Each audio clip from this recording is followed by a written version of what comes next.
Lahidja Rahim, épouse de Sidi El Hadj Bel Qassem, est enterrée en périphérie de la cité, dans les jardins de la Zaouia. Élevée au rang de sainte, son mausolée est régulièrement visité. Une femme élevée en l'honneur de sainte ou de femme de saint, elle ne pouvait passer que par son mari pour l'être.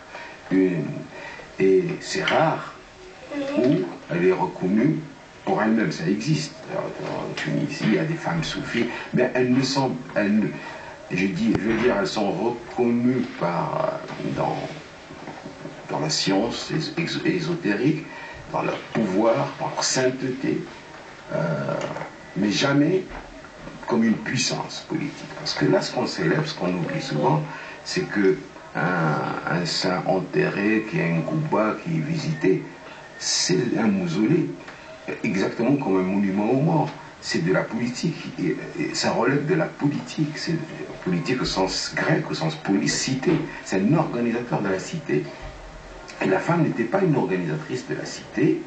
Elle était adossée. C'est un appendice, en quelque sorte, de l'homme.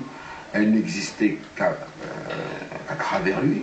Donc, il n'est pas étonnant de voir que la hijab est en quelque sorte un peu mise en marche, mais elle est quand même dans la marche. Ça veut dire qu'elle n'est pas totalement exclue du texte, elle est en marche du texte.